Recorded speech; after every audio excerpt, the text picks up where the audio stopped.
What is going on today, Real D Fitness team? My name is Real D, and I'm super excited for today's real fun 5-minute calves burnout.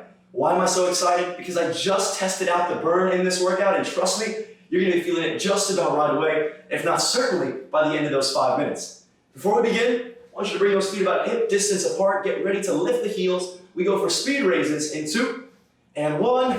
With those feet hip distance, let's just start to bounce our bodies basically up and down, letting the heels just gently ricochet off the floor as we start not necessarily to control this movement, but to just loosen up the calves, get our lower body ready for where we're going, start to wake up those muscles before we slow it down and really find the control in this movement. So we just keep bouncing. You lose your balance, no big deal. You reset, you come center, and keep lifting. We slow it down in 3, 2, same move but slow. Break it down. Control, release. Control, and release. And it's that simple. Move through it at your own pace. I don't want you to take too long resting the heels down on the floor. Better as soon as they touch, you're pushing yourself back off the ground, holding up for just a moment high on those toes.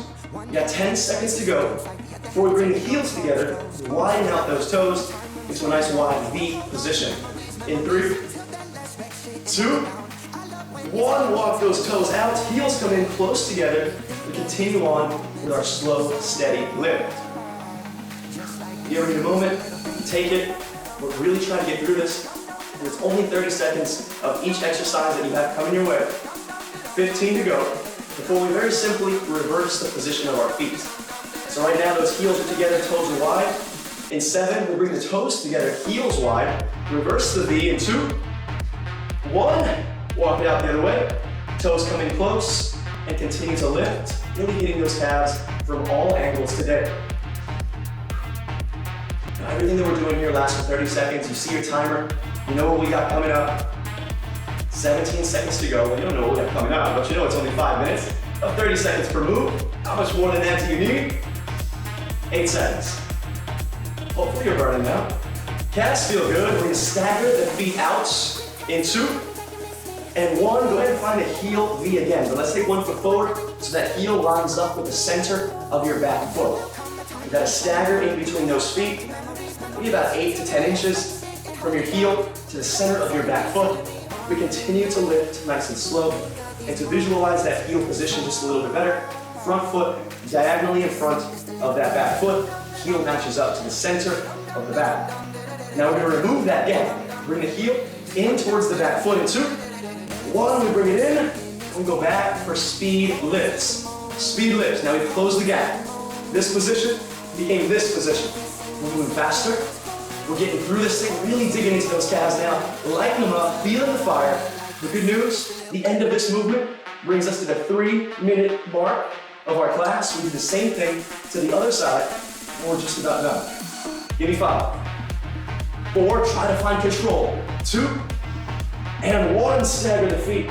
The other direction, start slow. Lift, give it a big squeeze, and drop.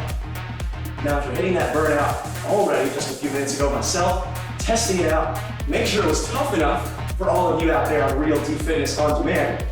I started to sweat just a little bit. That sweat is really continuing. We're working relatively small muscles with just our bodies. Hopefully, you're feeling the burn as much as I am. Feet coming close together. We pulse it fast in 2, 1, bring it in, and let's go for it quick. You can bring your hands to your hips, behind the head, out to the sides, whatever you like. Might look a little funky. I just want you to keep moving. Keep racing through that burn. Push yourself through. Get those feet going. Toes are planting deep into the ground. You are cementing the front of the foot down. As we push down and lift the heels high. For 3, we're gonna squat in 2, and 1, bring the feet back to hip distance. We squat down, lift the heels, stand up on the toes, and drop. Down, lift, rise, reset. Down, lift, rise, reset from the side, lift, drive up, and down. Last calf movement is 10 seconds from done. We take a seat on the floor, lean back on our hands in 2. Last 1. Go ahead and take a seat with me. Final quick movement, you're gonna target the front of the legs. Lean back, heels down, and I want you to drive the toes towards the floor, and then drive the toes up real nice and quickly towards the shins. So you're pressing those feet out and then flexing them back. And I want you to start to feel the shins, that front of the leg, start to fire up, feel just a little bit of fatigue. We focus so much on the back, the calves specifically, we don't always target the front side of the body, which really needs just as much work, or at least not as much, but a good amount of focus. 3, 2, 1, release it. Spread those legs out wide in front of you for a second. Feels good, doesn't it? Before we get out of here, last thing I want to say while you take a moment to breathe, maybe to stretch, is that I really want us to little by little learn to incorporate some of those shin movements, that front flexion, rather than heel lifting into the calf raises. It's something that's so important. It's going to help prevent injuries and prevent pain, shin splints in particular, and just all around help to solidify the foundation of your body, which is those lower legs into the heels and the feet. And it can be done so many different ways. You can sit in a chair, feet on the floor, maybe lift one or lift both. Just flex the feet, light on those heels, and allow for that upward motion to strengthen the front of your lower legs. Now it's something new, something fun to try out perhaps as you're going about your day. Check it out. Otherwise, we're done here. I hope your calves felt the burn. I'll see you all back real soon, and I encourage you, take a quick low body stretch. Give those calves a chance to shake it out before you go on with your day. But I'll see you back soon, Real Deep Fitness crew. Until the next one, have a great day.